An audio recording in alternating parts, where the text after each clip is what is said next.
Schön, dass ihr da seid. 25 Jahre Wildtec, das ist schon echt beeindruckend. Von einem kleinen Onlinehandel zu einem großen Unternehmen mit über 250 Mitarbeitern und tausenden Produkten.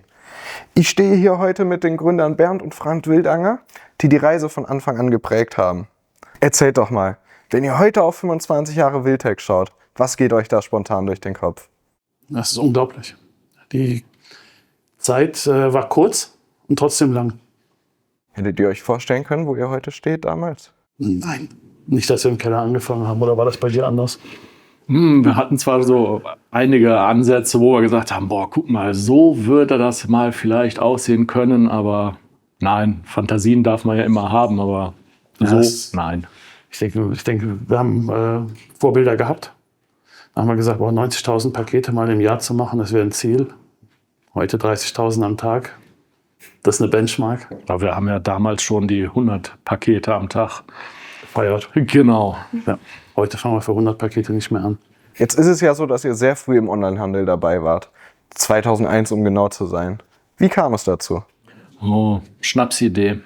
Ich hatte damals einen Opel Calibra gekauft und zu der Zeit war es Trend, blaue Tachobeleuchtung zu haben. Mit Lampenlack hat man es versucht, sah immer irgendwie komisch aus. Dann hat man es mit so Überziehkondömchen versucht, das sah auch nicht toll aus. Und irgendwie bin ich auf die Schnapsidee gekommen, da blaue LEDs reinzulöten. Das sah gut aus. Und dann habe ich die Bilder gepostet im Forum von calibra.de und dann wurde es auf einmal ein Selbstläufer. Ja, und dann kam irgendwann die professionelle Schiene dazu. Dass man gesagt hat, LEDs, da kann man mit handeln, da ist ein Bedarf da, da ist ein Markt da. Ich hatte damals schon ein Gewerbe, dann haben wir ein Jahr später umfirmiert zur GbR und ein Jahr später zur GmbH. Und ja. Seitdem läuft. Meistens ja. Gab es denn in den 25 Jahren dann eine Phase, die besonders schwer war für euch? Eigentlich 3. Das ist einmal die 2008, die Wirtschaftskrise gewesen. Mit den Bankenpleiten. Das hat man halt deutlich gemerkt. Dann definitiv Corona, wobei wir halt als Gewinner aus der Corona-Krise rausgekommen sind, muss man ganz klar sagen, dadurch, dass wir richtige Entscheidungen zum richtigen Zeitpunkt getroffen haben. Das lag vor allen Dingen daran, dass wir halt antizyklisch eingekauft haben. Alle haben die Bestellungen abgesagt bei den Lieferanten. Wir haben die nach vorne geschoben und konnten damit halt deutlich früher wieder in Sales gehen. Und aktuell würde ich schon auch als Challenge bezeichnen. Der E-Commerce hat sich ja insgesamt über die 25 Jahre sehr verändert. Was war für euch die wichtigste Anpassung, um weiter relevant zu bleiben? Es gibt keine einzelne Anpassung. Das ist wirklich ein adaptiver Prozess. Du musst dich in allen Prozessen ständig anpassen. Das sind einmal die gesetzlichen Anforderungen. Ich meine, das ist ein großer Vorteil gewesen, dass wir angefangen haben. Also, das Internet war bei weder den Juristen noch dem Gesetzgeber noch den Gerichten überhaupt klar, was das bedeutet. Und damit war es ein fast rechtsfreier Raum. Das heißt, Fehler, die man heute macht, die sehr schnell im Bußgeld landen, hat es damals einfach gar nicht gegeben, weil man diese Rechtslage nicht hatte. Und das war halt deutlich einfacher. Ja, ich glaube, das ist der wesentliche Punkt, dass man da halt einfach zur richtigen Zeit gestartet hat. Welche Rolle spielen denn eigentlich eure Mitarbeitenden für den Erfolg bei Wildtec? Gerade über die Jahre gesehen. Die größte, weil alleine kann man das nicht stemmen. Also der ganze Erfolg basiert auf den Mitarbeitern, nicht auf uns. Wir koordinieren nur. Und wir treffen nachher die Entscheidungen und haften für die Entscheidungen. Aber letztlich hängt es damit zusammen, dass wir einfach gar nicht die Kompetenz haben, alle Bereiche abzudecken. Und deswegen brauchen wir Spezialisten in den Bereichen. Das Händchen, was wir hatten, ist, die richtigen Leute an die richtigen Positionen zu bekommen und auch zu halten. Und das ist ja, was man bei Wildtec sieht, eigentlich auch sehr gut zu erkennen. Wir haben sehr viele langjährige Mitarbeiter, keine große Fluktuation. Insofern, unsere Mitarbeiter sind das Rückgrat der Firma. Wir haben uns gedacht, fragen wir die Mitarbeitenden doch auch mal. Ich habe euch extra etwas vorbereitet hier. Schaut mal. Ich bin Judith. Horatio. Ich bin Patrick. Lubo.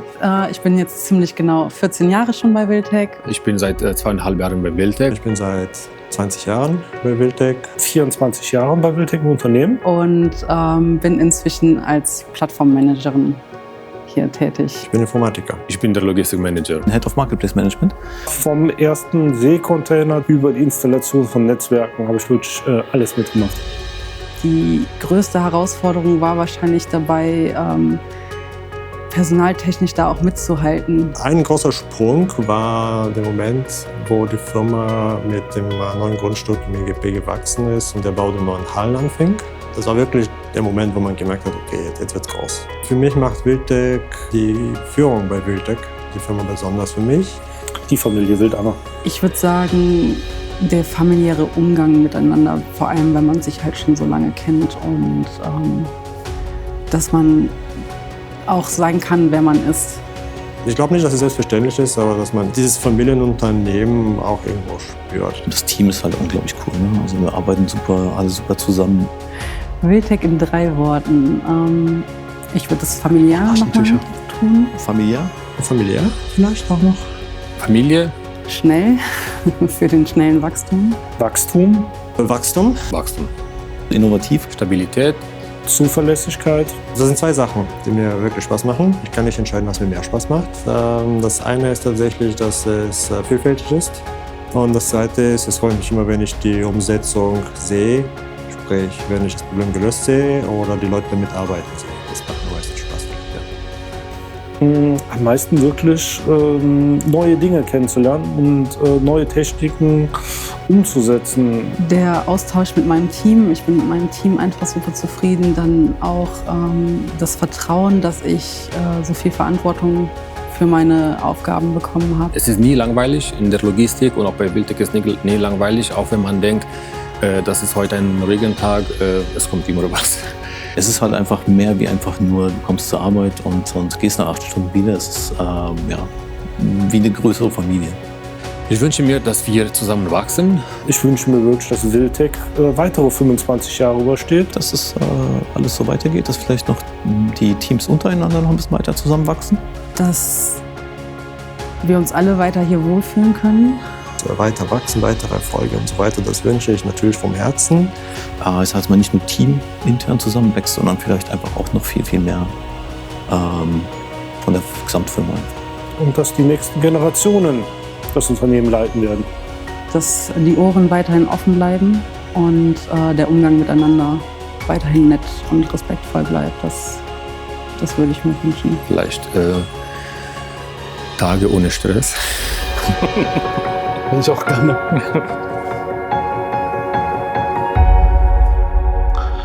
Ja, wow. Was soll ich dazu sagen? Horatio, ich bin Patrick. Ja, wow.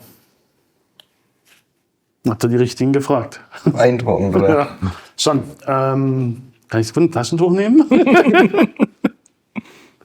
Also es ist schon, ja, danke. Schon heftig. Ja. Ja.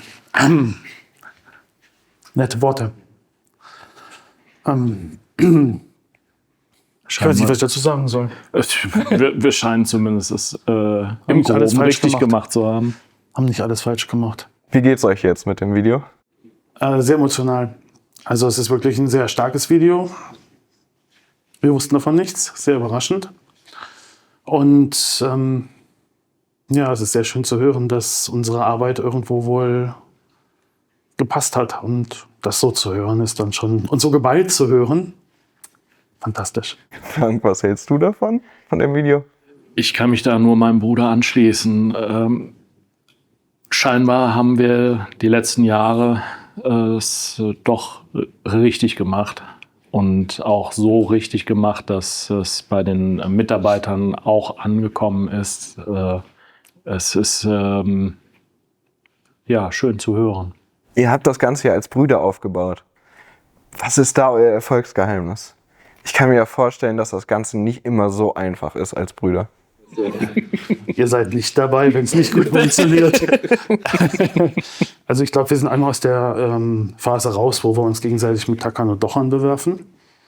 Und ansonsten haben wir eine gute Teamaufteilung. Dann läuft das Ja. meistens gut. Reibungspunkte hast du überall. Ja, Ich richtig. glaube, das gibt es in einer guten Ehe und das hat man hier halt auch. Was anderes ist es ja eigentlich nicht. Man muss miteinander auskommen und dadurch, dass wir uns ergänzen, macht es das für uns beide, glaube ich, auch sehr, sehr viel einfacher. Jetzt mal von außen betrachtet, was zeichnet Wiltec aus? Wie würdet ihr den Zusammenhalt im Unternehmen beschreiben? Den Zusammenhalt würde ich definitiv so beschreiben, wie es unsere Mitarbeitenden gemacht haben. Es ist einfach ein Team und wir stehen füreinander. Wie man es von außen sieht, würde ich anderen überlassen. Was ist euch denn im Umgang mit euren Kunden besonders wichtig? Ich habe da eine ganz klare Einstellung zu. Und das ist auch das, was ich als Philosophie an meine Mitarbeiter immer weitergebe. Wir sind der Kunde unseres eigenen Unternehmens. Und wenn ich vernünftig behandelt werde und das Gefühl habe, ich bin vernünftig behandelt und aufgehoben, dann ist das, was meine Mitarbeiter auch nach außen geben. Und dann ist der Kunde auch dort, wo er abgeholt werden möchte. Die meisten Kunden haben gar kein Problem mit der Firma Wiltec. Die haben ein Problem mit einem Produkt. Es kann verschieden gelagert sein, es kann ein Fehler im Produkt sein, es kann ein Anwendungsfehler sein, das kann Transportschaden sein. Ich glaube, die häufigsten Reklamationen, die wir haben, sind tatsächlich Transportzeiten. Da stecken wir nur nicht drin. Wir haben eine Durchlaufzeit im Lager von 3 bis 4 Stunden. Dann ist die Ware raus. Und mit der Tracking-Nummer, die der Kunde bekommt, ist die Ware auch auf der Strecke. Und was der Zusteller auf der letzten Meile macht, ist nicht mehr in unserer Kontrolle. Wir können den besten Zusteller wählen, aber das ist das schwächste Glied in der Kette, ist das, was nachher entscheidet. Jetzt haben wir ja schon sehr viel über die Vergangenheit gesprochen. Aber was ist denn mit der Zukunft? Was sind eure Ziele für Wiltec? Nachfolgeregelung. Also definitiv mache ich das keine 25 Jahre mehr. Das möchte ich meinen Mitarbeitenden und mir ersparen, weil das ist eine sehr schnelllebige Branche. Es ist definitiv so, dass sich in den letzten 25 Jahren das Bild komplett geändert hat. Der Wettbewerbsdruck ist deutlich größer geworden. Als wir angefangen haben, sagt man so zwischen 700 und 1000 Versandhändler in Deutschland. Heute sprach man mal zwischendurch von 140.000. Wir sehen gerade einen deutlichen Rückgang am Markt. Es gibt immer größere Zusammenschlüsse, wo halt Investoren einsteigen. Wir sind frei finanziert, wir sind ein Familien- und Betrieb und sehen das auch als unsere größte Stärke an. Dadurch, dass wir halt agil sind und nicht in Konzernstruktur sind. Das Problem, was wir heute haben, ist der stark ändernde Markt. Und der Druck auch von ausländischen Anbietern. Und da meine ich nicht die europäischen Anbieter, sondern halt die chinesischen Anbieter, die massiv auf den deutschen Markt drücken. Dagegen anzukommen, ist halt einfach die Krux. Aber ich gehe davon aus, dass wir das meistern werden und dass wir auch das Unternehmen in die nächste Generation tragen. Ich denke, die Übernahme der Firma durch die nächste Generation ist ein nächster Meilenstein, den wir haben. Die Einbindung von Automationen, denke ich, ist auch nicht ganz ohne. Die muss auch als nächster Step gesehen werden, weil man ansonsten wahrscheinlich am Markt nicht mehr bestehen kann. Was glaubt ihr? Welche Themen wären in der Zukunft wichtig für Wiltec? Zum Beispiel neue Märkte erschließen, Logistik oder ähnliches? Also da wir auf den meisten europäischen Märkten schon aktiv sind, liegt die Expansion jetzt nicht unbedingt im Cross-Border-Trading. Aber wir sehen natürlich, dass es immer mehr Marktplätze gibt. Aktuell ist da ja eine richtige Flut und unser Ziel ist, auf allen Marktplätzen, auf allen wesentlichen Marktplätzen online zu sein. Dann ist die nächste Geschichte, wo steht Onlinehandel in 4, 5 Jahren? AI oder künstliche Intelligenz ist ein Riesenthema, weil wir gehen davon aus, dass das Shoppingverhalten sich deutlich ändern wird. Das ist einfach die Frage, man muss auf allen den Plattformen sein, wo aktuell der Kunde noch kauft. Und in Zukunft, wir gehen davon aus, dass deutlich mehr über AI gekauft wird. Und das muss man halt anpassen. 25 Jahre, das ist ja schon eine echt lange Zeit. Gibt es da etwas, wo ihr besonders stolz drauf seid? Vielleicht auch etwas, was man von außen gar nicht so sehr sieht? Die Größe. Es fällt uns schwer, wenn wir sagen, okay, das hier ist unser Lager.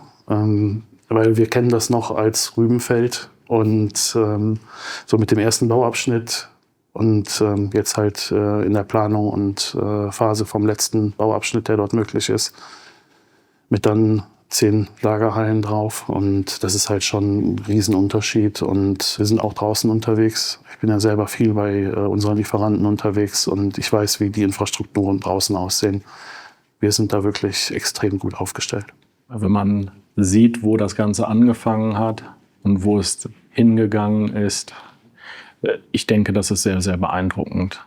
Wenn wir nur überlegen, wir haben auf 180 Quadratmeter angefangen im Keller unserer Eltern und sind jetzt auf, jetzt müssen wir rechnen, 45.000 Quadratmeter. Ja, und das ist schon beeindruckend.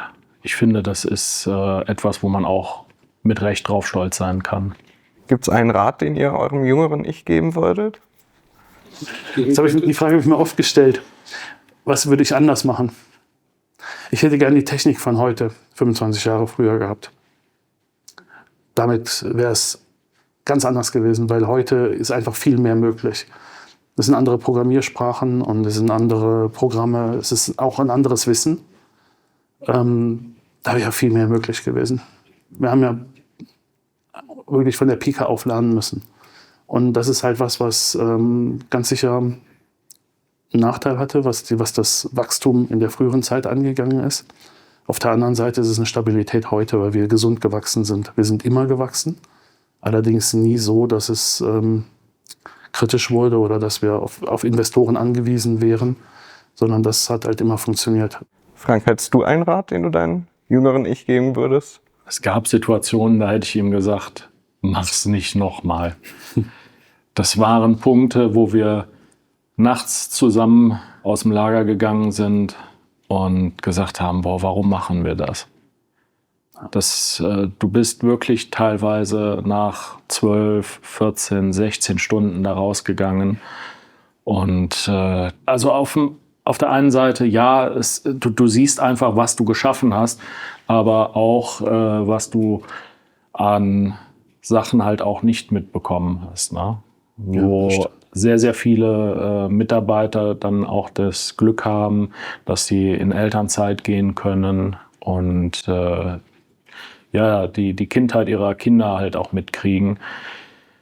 Das ist uns teilweise einfach verwehrt gewesen, weil wir halt 3/4 des Tages im Büro saßen und gearbeitet haben. Das ist die Kehrseite der Medaille. Richtig. Ja, das war, weißt du noch, als wir uns während der Pandemie auf dem Königsbetten haben gesagt, der Nächste, der uns anbietet, das Ding zu kaufen, ist die Bude weg. Aber natürlich, wir haben auch Sachen, sei es Sommerfeste, die wir gefeiert haben, wo du auch einfach sagen musst, das hat echt Spaß gemacht. Und wenn du drüben durchs Lager gehst, durchs IGP und dir das ansiehst, was wir geschaffen haben, da hast du auch ein gewisses Lächeln im Gesicht. Die Gefahr ist halt immer, die Leute, die sehr stolz sind auf das, was sie geleistet haben, verlieren häufig den Fokus. Ja. Und das ist etwas, was bei uns zum Glück nicht vorkommt, nicht so ganz vorkommt. Weil manchmal hat man auch seine Aussetzer und seine Schwächen, aber so im Großen und Ganzen haben wir die Bodenhaftung behalten. Und das ist halt was uns auch hilft. Ja, vielen Dank, dass ihr euch die Zeit genommen habt und 25 Jahre Wildtech und auf die nächsten 25. Vielen Dank.